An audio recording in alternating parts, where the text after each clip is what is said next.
human. How can you keep up? I mean, because he's like covering not only former Queens of the Stone Age, right, and then his drumming, but really Dave Grohl's drumming that was better than he was doing in fucking Nirvana. Yeah, I mean, with Songs for the Deaf. I mean, that blew Nirvana, like all that shit away. I mean, it was just super powerful, way more technical. Oh yeah, and then banging that shit out night to night. And the motherfucker's ripped to hell. It's crazy. He's scary looking. He's on steroids. He looks like he's on roids. Steroids. When your veins have veins. Yeah, dude. That's the steroids talking. It's like your neck has veins bigger than your neck. Your neck, right. Then something's going on there. You got some roids. But Castillo, man, that is a... I would never say it to his face. I wouldn't either. Because that roid rage come out. He might give you a big old kiss on the mouth. Oh. Come here, boy. Think I'm on steroids, do you? Let me show you what my roided out tongue can do. Like, no, I don't want that. I don't want you want to talk crap? Yeah. No, that's nobody really mentions that guy. No. And he's one of my favorites. I didn't Joe think Castillo. about him. I didn't think about him. Just, I mean, the sheer hard work, and nobody can outplay that guy. I mean, I don't know who. Not that they just got a new drummer recently for their last. Why did they go through drummers like that? Did you just get tired of them, or the drummers get tired of them? Well, I mean, I think Queens of the Stone Age. I mean, if we're being straight up, I think probably one. As far as the business go, I'm sure a lot of money in staffing. I mean, if we're talking about staffing a band, nowadays you kind of are. Yeah. Yeah. I'm sure that has a lot to do with like your budgets and shit like that. Two, if their touring schedule, when they go after it, they fucking go after it and they stay on the road and they hit it real hard. Yeah. Three, the lifestyle that takes in that happens with that, it's I'm sure it's pretty rough. Dude, I mean, you need your whole body to play drums. Yeah. And I'm not saying, I can only speculate on that, but, if you're getting in, if you're having a little fun here with the rest of the boys that get to shake their ass on stage, you're pouring fucking, a gallon of sweat out every night. That's got to be tough. And, it's tough being a fucking drummer, dude. Nobody ever talks about how tough it is being a guitar player, but that shit's tough. I don't have to haul in. Yeah, dude, I got to haul in a whole bunch of fucking heavy-ass gear. That's why you have drummers to help you. That's why you have singers to help. No, you don't. I've never heard of that. You're Bye. Speaking falsehood, sir. Yeah, exactly. Exactly. Nobody helps. Fucking hell. That's why you have girlfriends to help you. The girlfriends. Yeah, they bring in the picks. and the sticks. Until you're married, and they're like, fuck, I'm not this. going. I'm not going. I'm tired. You know what? Just make sure you bring your ass home after the gig. After the gig, you play at 10 o'clock and you're done at 10:30. You better be home and in bed by 10:50. With your little gig. Yeah. All right, my number 4. This is, again, I'm getting pretty fucking stock. Dave Lombardo, Slayer, obviously. Hell yeah. Yeah. I'm sorry, you can't do Slayer without an amazing fucking drummer. And Dave Lombardo is... I mean, if he's not on your Mount Rushmore for metal drummers, then you don't like metal music. Without Dave Lombardo, you don't have... You don't have Slayer. You don't have Slayer, you don't have Lamb of God. No, exactly. Exactly. You don't have Mastodon. You don't have Mastodon. There's a lot of guys that came out after him.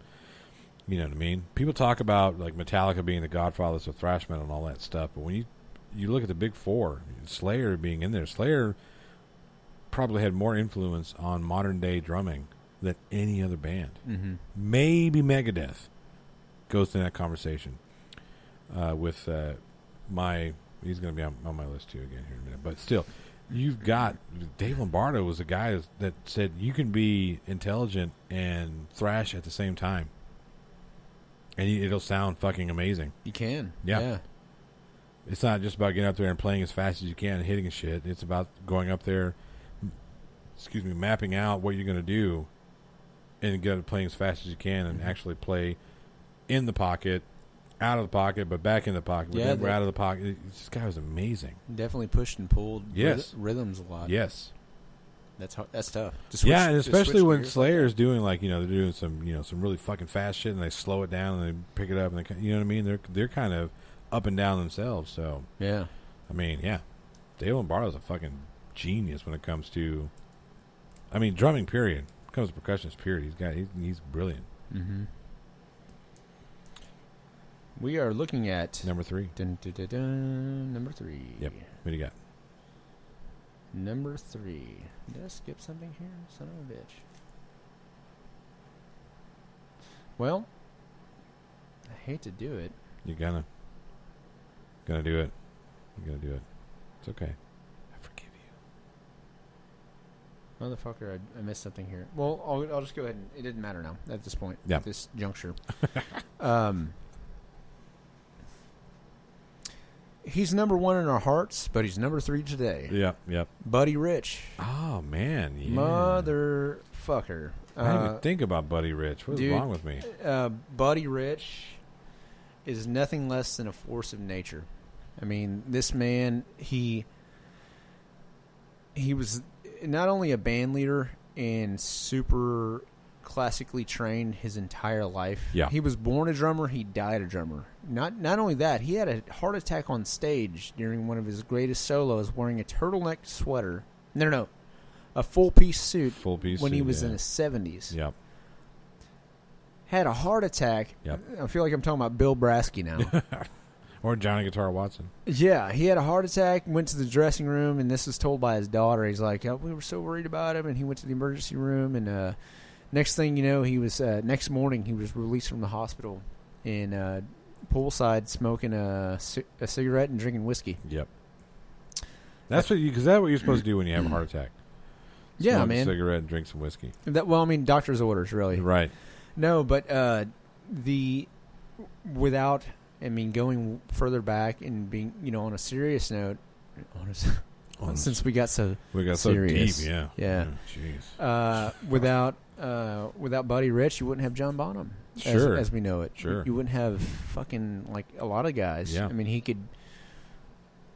Hate to say it, Gene Krupa was awesome, but he can kick any of those guys' asses. Well, not anymore.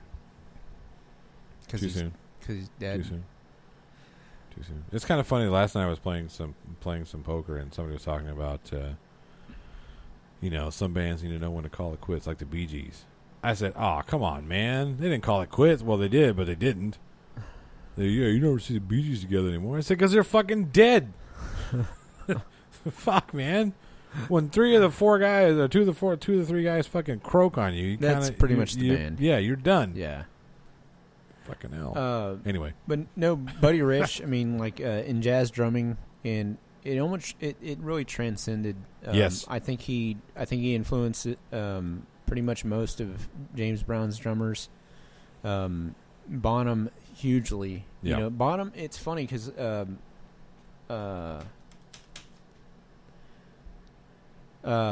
don't know what you're doing. He was. I don't know either. Bonham, almost like with some of his solo stuff, you think it's so awesome, and it fucking certainly is. But it's like Buddy Rich light. I mean, go look at the old videos. I mean, this is crazy. I mean, Buddy Rich was just everything about him was jazz drumming, but he went even heavier. And if you don't look it up or check it out, it's hard to really describe it. I'm not sure the audience, as far as like how old they are listening, but if you're a younger cat, you gotta look up Buddy Rich. It'll change your world. Absolutely, especially if you're looking to be if you're doing like blues drumming or jazz drumming, or just if you want to be a guy that can get picked up, top 40, whatever. I mean, Buddy Rich has got to learn from. Oh yeah, I mean, because if you can, and then some. Yeah, exactly. Because if you can do what he does, you can play with anybody. You know what I mean? Mm-hmm. And make some money, make some good money. And he was a mean motherfucker. He used to, dude. There's this infamous. Have you ever heard the rant? Which one? His band was totally screwing up one day. He had this band of people, and one of them was running a little video or tape recorder. And that's where you hear that Beastie Boys, I think it was Sabotage, when they're like, "I'm Buddy Rich when I fly off the handle." Oh, yeah. That's what they're talking about, because he totally flew off the handle and started reaming his band, because they're like, the jazz section, the horn section, the saxophones, you're all off. You all suck. You're riding off my coattails.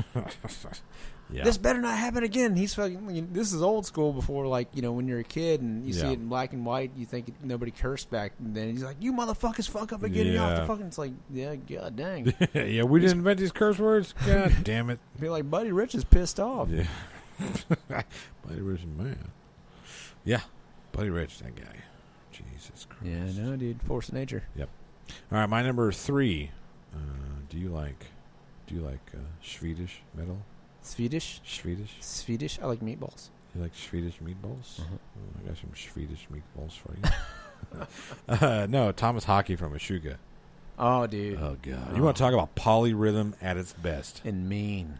Oh, man. He's the nicest guy you're ever going to meet. I mean, like his No, I know what you mean. Yeah, I know what you mean. But he's like, and when you meet him, he's just unintimidating. He's kind of, he always talks about, going out to eat before every gig, like wherever he's at. He's going to go out to whatever restaurant, he's going to go out to eat. He's going to eat a big He was talking about some of the meals that he eats, like 7-course meals before he goes and does a gig with Meshuggah. Damn. What the fuck?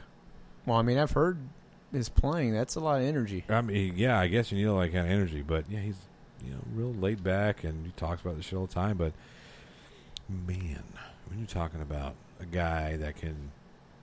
He's playing fucking 5/4 with his left hand and fucking 7/4 with his right hand. It's what the fuck are you doing?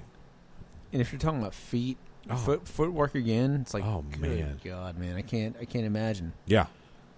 See, because the fucked up thing is he and I forget who it is. I think it's the bass player and the other guitar player. They all write the tunes. Right? They'll actually go and write them and compose them and all that shit, and then they have to go learn how to play them from start to finish. Because they don't write a Meshuggah song from start to finish. They, they don't play it. They just write it down, and they fuck, now I got to learn how to play this shit. Mm-hmm. Oh, damn it. And he gets in there and says, 2 or 3 takes, and I'm ready to go. And then 5 or 6 takes, I'm done. Like, fuck off. You're a lying motherfucker. He shits greatness. Yeah, I'm just like, Jesus Christ. The stuff that he does. And then he was the guy who's like, man, I don't understand why everybody plays the hi-hats over their fucking snare hand. So we got remote technology now. We can move the hat. He does everything.